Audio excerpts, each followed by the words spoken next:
This is a moment that I think many of us believed was likely to occur, and it's one that should provoke a great deal of cognitive dissonance in the minds of all the people who have been telling us that Trump is Hitler, that he's going to bring about World War III.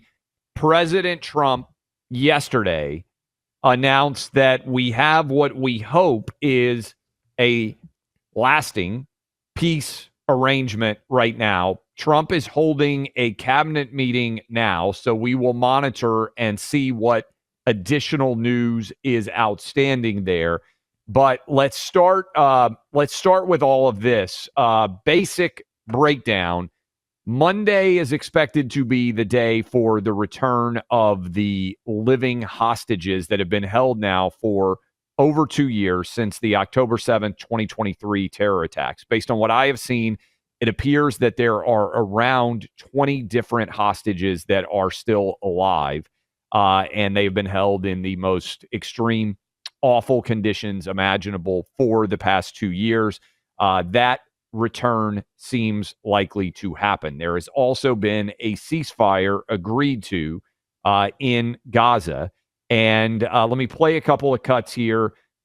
Cut one is President Trump on the phone with the hostage family members. You can listen to them as they cheer as President Trump lets them know that their family members are coming home. Cut one. President Trump, you have the best crowd in the world. What do you guys have to say to President Trump? Thank you.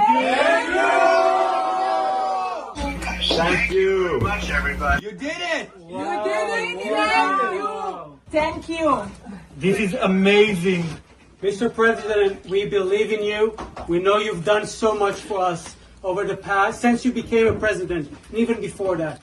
And we trust you'll fulfill the mission until every hostage, every 48 of the hostages are home. Thank you so much. Blessed be the peacemakers. God bless you, Mr. President. God bless America. Thank you very much. You just take care of yourselves. The hostages will come back. They're all coming back on Monday. All of them.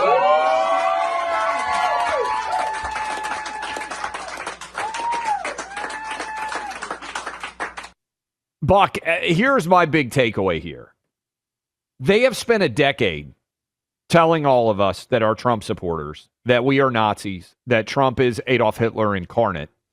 And I know that because we're dealing with oftentimes profoundly evil people who are going to continue to enact terror against the people of Israel, that is the Muslim fundamentalists, the Islamic terrorists, they are going to continue to attack.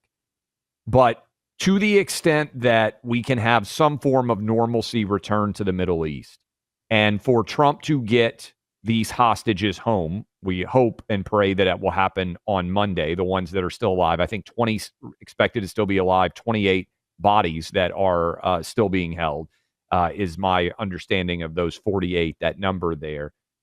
This would be one of the most profoundly transformative, monumental Middle East peace agreements that has ever been entered into by any president.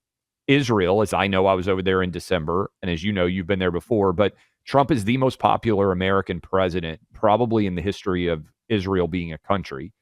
And this is a moment that I think many of us believed was likely to occur, and it's one that should provoke a great deal of cognitive dissonance in the minds of all the people who have been telling us that Trump is Hitler, that he's going to bring about World War III. This is an incredible accomplishment. And Trump and his entire team should be praised to the high heavens, regardless of what partisan lens you view this from. This is not just a home run. This is an upper deck grand slam, if it comes to fruition, that would lead to one of the greatest outcomes for peace in the history of any of our lives. Well, even Trump haters are having to put the hate on pause for a second here. I'm sure you've seen some of this, Clay. They're saying, well, even if somebody's wrong 99 times, if they're right on the 100th, even if he's doing it just because he wants the Nobel Peace Prize, they're sneering at him over this. But they have to admit that a win is a win, as they say online. A win is a win. You got to take the win, take the W here. And I think it's important to view this. The deal is in phases. Our sense of this should follow, meaning it is enormous progress. It is enormously encouraging that the war is coming to a stop the ceasefire. This is actually happening, right? That there Yes. won't be bloodshed. And unless at this point, if Hamas were to blow this deal up at this stage, Israel's just going to hunt them all down and kill them all. So I don't think that they're going to do that. This is going to save lives. The fact that hostages are going home, the fact that Israel is trading for 48 total, including the remains of hostages. Can I also note here, all the hostages should be alive. Yes. This is something that doesn't get enough. These hostages were in the custody of Hamas. They could have kept them all alive. Something I'm going to keep returning to here, Clay. These are not, Israel and Hamas are not morally equivalent, nowhere near it as entities. This is a situation. People can say it is simplistic, but in terms of the combatants involved here, it is good guys and bad guys. Israel are the good guys. That is just reality. But the war coming to an end is obviously an enormously encouraging humanitarian step. It's a good thing. And Trump was the guy able to get this done because he's somebody who manages to break the usual paradigm, which is you're either pro-Israeli or you're pro-Muslim, pro-Arab, and anti-Israeli is kind of the way that this often breaks down. With Trump, it's no, hold on, guys. I just have a goal here. I want this thing to be done. I'm willing to push and make concessions and deal make for both sides. It's enormously encouraging, and I'm very, very pleased the president has gotten this. Hey, don't forget to subscribe to our YouTube channel. And be sure to hit that like button.